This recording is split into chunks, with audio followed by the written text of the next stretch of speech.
Oui. Bon, Seb, déjà je suis très heureux de te rencontrer premièrement. Enchanté. Enchanté, ouais déjà. Moi je viens plutôt de l'univers de la Formule 1, c'est la première fois que je me retrouve sur un rallye. J'ai une très grosse appréhension du danger parce que forcément quand on est sur circuit, sur piste, c'est un environnement qui est créé et contrôlé. Là c'est vraiment un peu de la défiance, un peu comme le Dakar, de la défiance de l'environnement d'une certaine manière. Est-ce qu'on peut dire que le rallye, le premier adversaire, ça reste quand même la piste?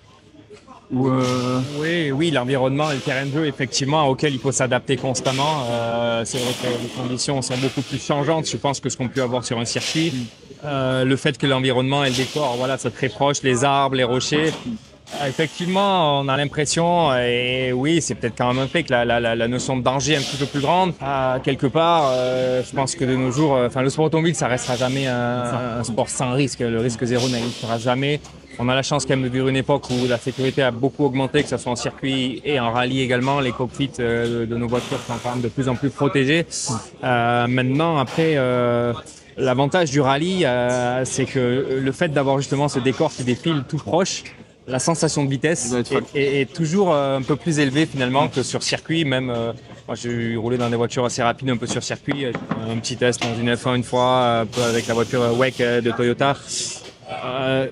Tu peux être à 350 des fois dans la toile là, et oui, ça va vite, mais tu t'en rends pas tant compte en fait. Alors que des fois, un 120 ou 150 à travers les arbres, finalement la sensation est plus élevée.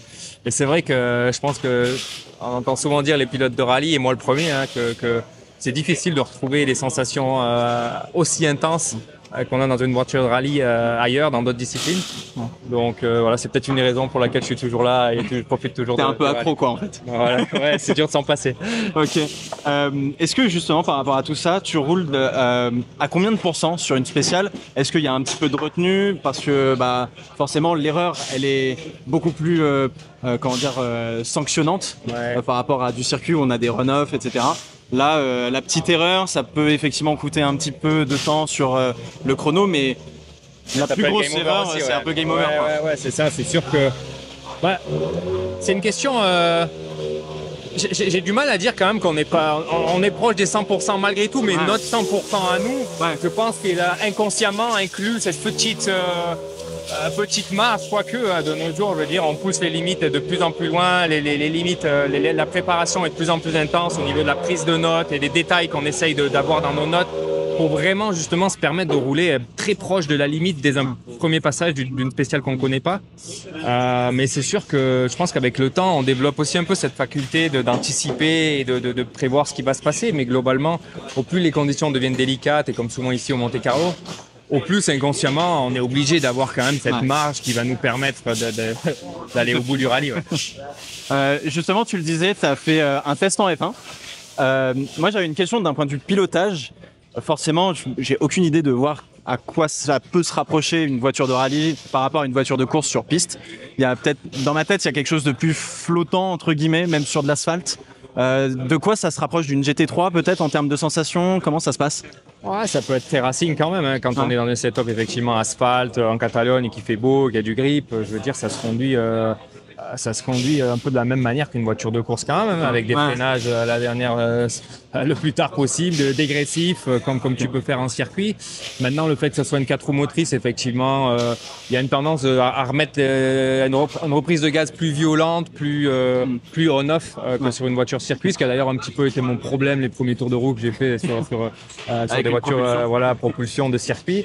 Mais ouais, il y a pas trop de différence énorme. Maintenant, c'est sûr que les voitures se comportent quand même très différemment, et c'est vrai que peut-être qu'il y a des phases de transition des fois un petit peu plus longues sur circuit finalement, où il faut être plus patient et tout, où nous on a tendance à se battre un peu plus avec la voiture pour justement aussi réagir vite à toutes ces choses qu'on n'a pas forcément anticipées, alors que sur circuit tout est plus programmé un petit peu d'avance quand même, et il faut arriver à être hyper précis dans ta gestuelle de ce que tu répètes tour par tour.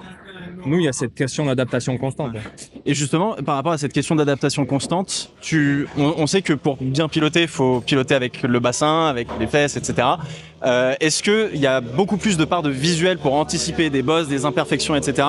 par rapport à du circuit où effectivement, comme tu le disais, on répète beaucoup et il faut être beaucoup plus chirurgical peut-être, enfin, beaucoup plus précis. Dans le visuel, je pense qu'il est là dans les deux cas, quoi qu'il arrive, mais il faut visualiser loin, comme toujours pareil, ton point de corde. Mais pour nous, je pense que la plus grosse différence par rapport au circuit, c'est une information en plus à gérer qui est les informations qu'on a du copilote. Et ça nous permet quand même de visualiser, d'anticiper beaucoup ce qui arrive, parce que sinon, on ne pourrait pas se permettre du tout de rouler à la vitesse où on roule en rallye. Et j'ai envie de dire, je pense que c'est quand même la plus grosse différence par rapport au circuit. Tu as été commissaire de piste à Monaco. J'ai appris ça il n'y a pas longtemps. Il me semble que tu étais commissaire à Massenet, c'est ça, en haut de la montée? Virage 3, Massenet, 2005, par là, 2006. Okay. Tu regardes quel souvenir justement d'un Grand Prix en tant que commissaire de course à Monaco avec à l'époque des V10? Génial, parce que franchement, à l'époque, j'avais très peu de connaissances du sport automobile et d'être plongé dans cet environnement de la F1 pendant une semaine là et de voir, j'étais un petit peu comme dans un rêve, hein, moi, le petit garçon du Champsor là, le petit village dans la montagne qui débarque à Monaco pendant une semaine. C'est sûr que c'était des très bons souvenirs et ouais, c'était à l'époque déjà un premier pas un petit peu en direction de mon rêve de sport automobile. Ouais. T'avais une petite anecdote par rapport à un des grands prix que t'as fait en tant que commissaire? J'en ai fait deux, non, ça s'est bien passé. J'étais commissaire feu, donc finalement, du coup, j'avais pas eu à intervenir. Mais c'est vrai que par contre, Massenet, c'est le virage où il se passe le plus de choses à Monaco. Donc il y avait eu pas mal de crashs, dont un. Si vous vous rappelez à l'époque, il y avait comment il s'appelait, Vitaly Petrov, je crois, ou non, ah non, Pastor Maldonado, qui avait crashé un commissaire là, pas trop respecté un drapeau rouge, je crois. Et d'ailleurs, ça s'était passé devant moi et un de mes collègues avait été pendant pas mal de mois à l'hôpital. Ça avait été tu dis que c'était pas sans risque non plus l'activité. Mais ouais, non, j'ai envie de dire, ouais, c'est de bons souvenirs de cette époque-là et je revois de temps en temps toujours quelques collègues qui sont toujours à l'ACM et qui bossent sur les deux, sur le Grand Prix et sur un plaisir de les revoir. Merci beaucoup Seb et puis bon rallye parce que t'es quand même le recordman du Monte Carlo, hein, donc bon rallye. On va essayer de pas rester sur nos lauriers et d'essayer de voir si on arrive à en faire encore plus. Ça marche, merci beaucoup.